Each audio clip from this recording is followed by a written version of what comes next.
Good morning, student. Now I start this chapter second. New King and Kingdom. नए राजा और राज्य।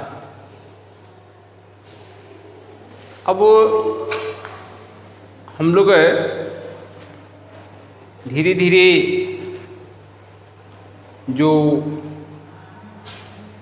मुस्लिम शासन काल की बात हो रही है, जो इनका शासन काल रहा है न्यू राजाओं का, और जो 17वीं शताब्दी से लेकर के 20वीं सदी तक ये लोग जहाँ जहाँ राज्य किए हैं, जितने जितने महाद्वीप की बात राज किए हैं, हम इनके बारे में थोड़ा सा रखेंगे।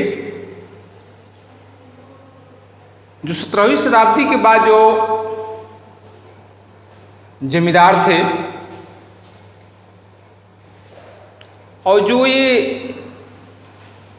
इनका युद्ध क्षेत्र था, जो इनका कार्य क्षेत्र था, जो अलग अलग महाद्वीपों तक फैला हुआ था, जिनमें जिनको हम सामंत के नाम जानते थे, ये लोग अपने शासन को बढ़ाने के लिए, अपने राज्य को बढ़ाने के लिए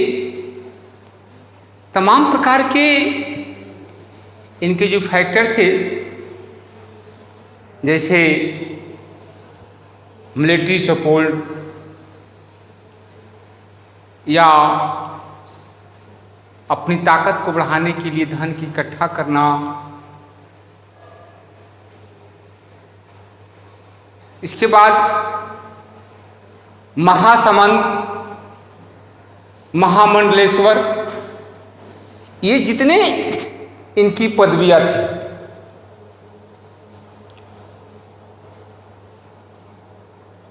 इनमें ये जो इनका एक ही काम था, जमीन पे या भूमि पर अत्यधिक मात्रा में कब्जा करना। और ये जो इनका रूल था, जो इनका शासन काल था, किस प्रकार से लोग अधिक से अधिक मात्रा में जमीन पर शासन करना चाहते थे। ये लोग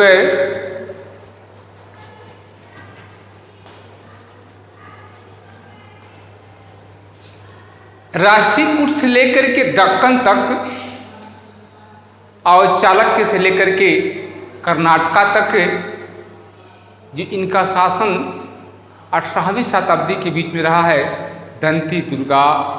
राष्ट्रपुत्रा चीफ और दूसरे जो इनका परफॉर्मेंस है,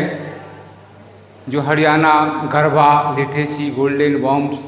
ये तमाम प्रकार के जो इनके परफॉर्मेंस या इनके जो शक्ति का परिचय है, ब्रह्मानंद, रेबिट,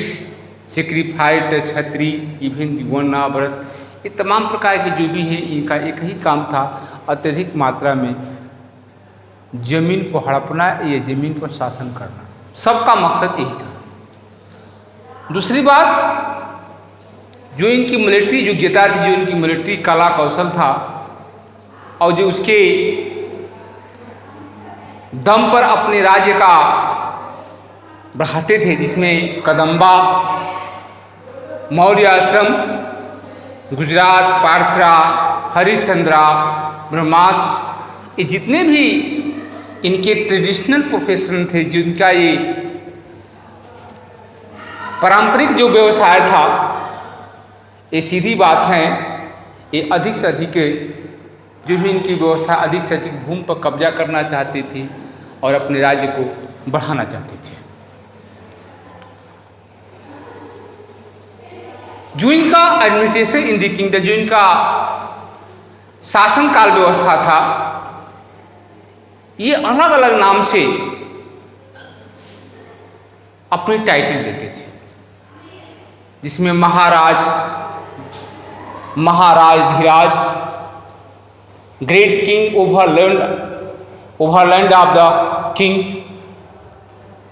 त्रिभुवन चक्रवर्ती, ये तमाम प्रकार के जो शब्द का प्रयोग किया है, इनका एक ही शासन था कि अधिक से अधिक भूमि पर कब्जा करना और अपने राज्य को बढ़ाना था। और ये लोग अपने सामंतों या किसान, ट्रेडर, ब्राह्मण, इनके द्वारा जो शासन काल पर व्यवस्था थी अपने शासन के अंतर्गत रखा। जो इनके धन कमाने का मेन जरिया यह था किसानों से टैक्स वसूलना, जो पशुपालन थे उनसे टैक्स वसूलना, और दूसरी बात ही थी कि इन्हीं की शिकायत करके इन्हीं से पैसा प्रोडक्शन करना या उत्पादन करना इनका मुख्य काम था। और ये सबसे बड़ी चीज़ था इनका, सबसे ज़्यादा ये रेंट जमींदार भूमिहीन किसानों से या जो बिल्कुल असहाय किसानों से इनको अधिक से अधिक मात्रा में कर वसूलते थे और ले जाकर के खजाने में जमा करते थे, और इस प्रकार से ये अपने नए किंग और किंगडम का निर्माण करते थे और शासन व्यवस्था उस पर लगते थे। लगभग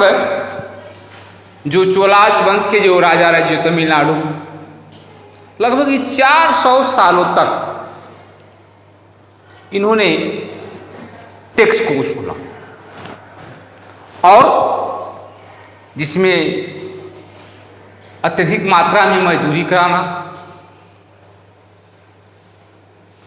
अधिक से अधिक जमीनों कैप्चर करना, taxes thatching house the use the ladder climb palm tree, ये लोग टैक्स से बचने के लिए अपना घर पेड़ों पर बनाते थे जिससे हम टैक्स से बचे रहते थे। ये तमाम प्रकार की जो किस्से आई हैं, ये इन राजाओं के द्वारा किसानों किसानों से टैक्स लेना और अपने राजकाज को बढ़ाना, यही इनका काम था। न्यू किंगडम में पढ़ा। That's all.